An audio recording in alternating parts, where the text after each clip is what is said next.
Okay, part two. Right. First paragraph talks about how, in this extract from the first stave, okay? So this paragraph only focuses on the first stave. Your next paragraph he goes on to write is also about the first stave, and then it's the rest of the essay that is about the rest of the novel. Okay, so that's a good thing to know. Maybe two really good solid paragraphs about the first stave, well, about the extract that they've given you right here. They've given them this one, so that's why they've spent two paragraphs on that, okay? Then they go on and they look at the rest. Now, you'll see in the third paragraph, loads of purple highlighting. All of that is context, okay? You need to make sure that your context connects to the task. So here the paragraph says, after this initial introduction of Scrooge, we see him dealing with other characters in the novel, charity collectors, and then they go on and they talk about Christmas, they talk about religion, Christian perspective, the charity workers, etc., etc. Okay? Now, I would say that perhaps, if I had been marking this when I was an exam marker, that perhaps it's too much context. I think they could have shortened that a bit. Remember, you only have 45 minutes to write this essay, and you're going to spend 5 to 10 minutes planning, so you only have 35 minutes. Probably not going to include that much context within one paragraph. Okay, so here we have Scrooge's callous attitude to the poor shows him to an outsider to society. Now, you may be thinking that's just a point sentence, but actually, because they said callous attitude, well, that is the effect on this person who's writing the essay. That's their interpretation, therefore, that is the effect on the reader. So that's really good that they've done that. It says that he lacks in empathy. Dickens' use of business language, so there's the device that is used in this paragraph.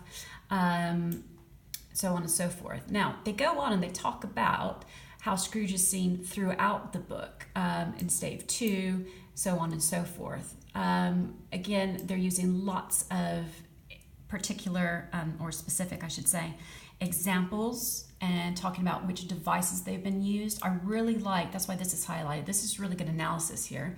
Broken sentence accentuates the positive, accentuates Scrooge's struggle to deal with his emotions. Fragmenting the narrative speech as Scrooge's own voice would become broken, etc. Okay? So, really, guys, to sum up here, they've made sure to have all of these things within every paragraph, but because they're a strong writer, they play around with the order, and that's what I want you to do once you're comfortable enough. They make sure to talk about the methods.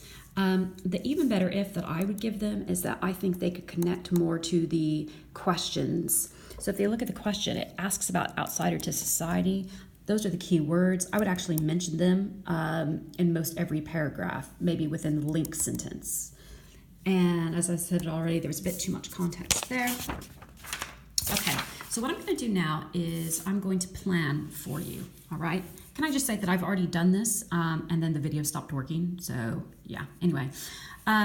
I'm going to plan for an essay on how Fred is presented in stave 1, not Scrooge like you're doing, because then I would be doing the work for you. What's the point of that? Okay, so these were my initial thoughts, okay? He's presented as cheerful. Family is really important to him. He really values Christmas. He also values family, so that's a point that I can make. I want to use the key words of characterization. He's the antithesis to Scrooge. We've talked about that. And the fact that he values his family and the marriage, the quote about the marriage, the heart reminds me to talk about marriage and his values. I'm going to be able to use antithesis there. I also want to use the word diatribe. We've used that in class. And in fact, I'm just making a note to myself that when I write about Christmas, that's how I can tie in the context of Christmas and poverty. And that would be a good place to use diatribe. In fact, I'm just going to remind myself that Dickens wrote this as a political diatribe. Right. Now, the methods that he uses. The nephew first comes in at the very bottom of page 13. Merry Christmas, Uncle. God save you, cried a cheerful voice. The voices of Scrooge's nephew came upon him, blah, blah, blah, blah, blah.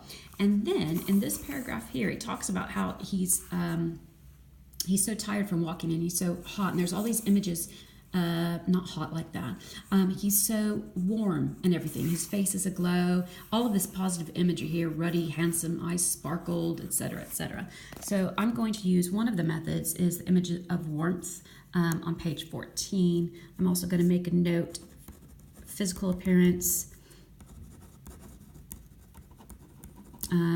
That's where I'm going to mention probably the keyword of characterization. Physical appearance is quite positive. Let's see if there's any other devices here. Face was ruddy and handsome, his eyes sparkled, and his breath. Oh, yes, baby. We've got a triad, so I'm going to make sure, sorry, it's difficult to write and film and talk all at the same time. A triad there. Okay, now that is going to be the first main paragraph. Okay, so I'm going to have some sort of intro, and I think I've told you this before, but I'm the kind of writer that I often write my intro after I've written my essay because it takes me a while to think about what I want to say. But so I've got my main paragraph here about the methods, images of warmth, cheerful, etc. I want to talk about this bit about how he is the opposite when it comes to all of these things. Okay, so I'm next going to write about how he's characterized as very determined and optimistic. And I'm going to look at this section. We looked at this in class. When he talks about how Christmas is this lovely time, look, here's a triad that I can use right here: forgiving, charitable, pleasant. He uses this really long sentence. And remember, we talked about in class how this is kind of the moral of the story. So right at the very beginning, we have this introduction of the moral, okay? And then, even after Scrooge reacts very negatively to this, he keeps asking him to dine with him on Christmas. And he's not put off by how rude Scrooge is. He remains optimistic. So actually, maybe that's going to be my third paragraph, is talking about how optimistic he is, so on and so forth. Okay? So like another one I could use is, I want nothing from you, I ask nothing of you, why cannot we be friends? So in my third paragraph, where I'm talking about optimistic, I can talk about the repetition use there of nothing. Could talk about how, let's see, what else could I talk about? Why give it a reason for not calling good afternoon? I want nothing from you. Why can't we be friends? So we've got the question, which Scrooge does not answer, but he wants him to answer. Don't call it a rhetorical question. I think we would just call it a question there. And then when he leaves, he says, I love this, Scrooge is so rude. He keeps just repeating good afternoon, etc. And so we could talk about the use of diacope there, how this shows that he's the antithesis. I'm so glad I wrote down these notes like my teacher told me to. This bit, his nephew left the room without an angry word, notwithstanding. And then look at what he does when he's leaving. He says hello to the clerk. Again, as cold as he was warmer than Scrooge, so we could talk about that again. So I think if I have time, I'm going to have a final paragraph about Fred's departure from the office. Okay. All right, so I hope this helps. Look throughout the extract. You can focus. Now, I've given you a choice for the question. Let me just have a quick look up here. Okay. Right, so you're about to see this on your screen. There's a help sheet. That's this sheet here, okay? And it actually gives you an extract. Now, you can use that extract only if you want, but I think it would be better if you used a variety of references to Scrooge. But if you use the extract, choose 3 adjectives or so, and then write 3 paragraphs about that. If you're using more challenging, you're looking for 3 or 4 different instances, 3 or 4 different things that you could say about Scrooge, but that happens throughout. So you could, well, no, I'm just about to give you help. I'm not going to give you help.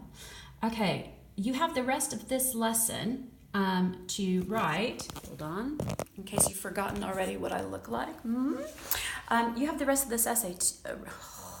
You have the rest of this lesson to plan your essay. You will have tomorrow in class to write your essay. All right? No, you cannot take it home. Yes, if you wanted to do some work at home this evening and then bring it in tomorrow, that's fine. I think that's it. Okay, I'll see you next week. Bye.